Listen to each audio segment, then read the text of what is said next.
Hello everyone! And for this video guys, request ng amo ko na magluto ako ng shakshuka. Ayan. Una naglagay ako ng oil. At pagkatapos, sinunod ko ang ating onion. Ayan. Ginamit ko ay white onion. Masarap din yung white onion guys kasi medyo matamis-tamis siya. At naglagay din ako ng garlic. Ayan. Mga 3 cloves of garlic.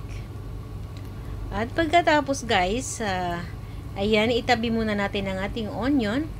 At maglagay tayo ng tomato. Ayan, mas maraming tomato, mas masarap. Ayan guys. At naglagay din ako ng bell pepper dito guys. Ating red bell pepper. Ayan. Maglagay din tayo ng chicken cubes. Bali, half ng chicken cubes. Pangpalasa natin. At ang ating mga spices. May black pepper, paprika, cumin powder, and salt.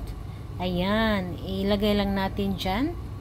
At pagkatapos guys, halo-haloin nating mabuti hanggang mag-mix lahat ng ating nilagay na mga spices dyan sa ating ginisang tomato and onion. Ayan guys. Ganun lang. At tikman nyo din kung pasok na sa panglasa nyo, pwede nyo nang takpan.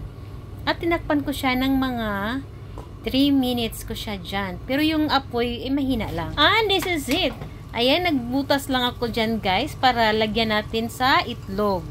Ayan, kailangan may oil na dyan para hindi magdikit yung itlog natin sa kawali. Ayan, nagbutas ako dito ulit. Bali, 3 itlog ang request ng amo ko. Ayan, lagyan mo yung itlog. Tapos, butas ka lang ng butas kung saan mo ilagay yung itlog.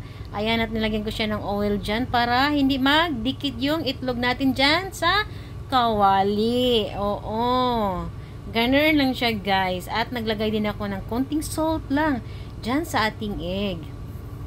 Para malasa. Pwede rin naman hindi ka na maglagay kasi may timpla naman yung ating ginisang kamatis at sibuyas. At naglagay din ako ng black pepper.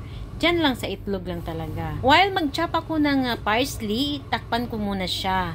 At ito na nga guys, tapos na akong mag-chop ng parsley. At nilagay ko siya sa ibabaw ng itlog.